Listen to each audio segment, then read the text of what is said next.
Spud Jenkins and Joe Turner were a couple of real cut-ups. They made their mothers old before their time, to say nothing of Spud's little brother, Jerome. Being a cut-up was a full-time job. It required imagination and considerable skill. They ought to be locked up, folks said. If it wasn't one thing, it was another. It's too late to separate them, said Spud's mother. School starts soon, said Joe's mom. Maybe we can hold out. One afternoon, the cut-ups were relaxing between activities. We get away with murder, said Spud. That's because we're so smart, said Joe. Hello, boys, said a young lady. Her name was Mary Frances, and she drove her own sports car. Wow, said Spud and Joe. What a great car! They fell all over themselves trying to make a nice impression. You guys are real cut-ups, said Mary Frances. Where'd you get that car? Said Joe. I built it myself, said Mary Frances. Aw, go on, they said. I did, said Mary Frances. And I built a rocket ship, too. Sure, sure, they said. I'll show you, said Mary Frances. Hop in.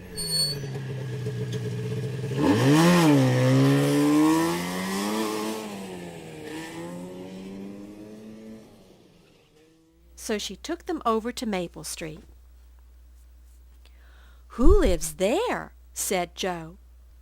Oh, that's where dear Mr. Spurgle lives, said Mary Frances. Look at all those signs, said Spud. Those are just for grown-ups, said Mary Frances. Dear Mr. Spurgle lets me play in his yard whenever I want. He just loves kids. He used to be an assistant principal. At that moment, Lamar J. Spurgle, who'd had enough of kids to last him a lifetime, was observing them through his high-powered binoculars.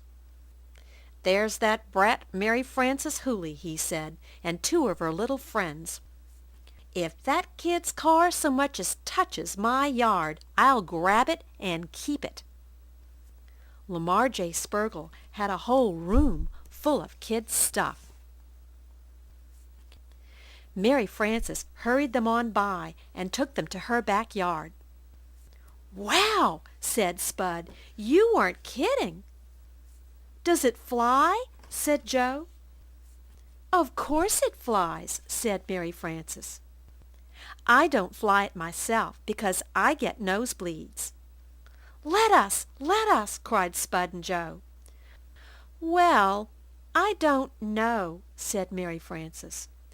Please, they cried. Mary Frances finally agreed to let the cut-ups make a test flight. Hot dog, cried Spud and Joe, and they climbed aboard. Are you ready? Said Mary Frances. We're ready, said the cut-ups. Mary Frances released the giant spring, and the rocket zoomed into the air.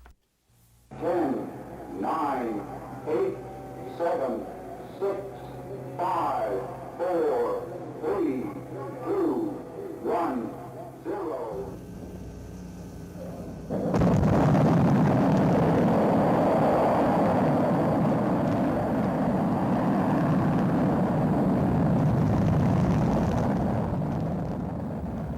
Over the bushes it flew, right past Lamar J. Spurgle's window, and smack into his prized flower bed. My zinnias! Cried Spurgle. Out of the house he charged. You'll pay for this, he cried. Holy smoke, cried Spud. Run for your life. The CutUps tore off down Maple Street, but Lamar J. Spurgle was gaining fast. "We're done for!" cried Spud. "Gotcha now!" cried Spurgle.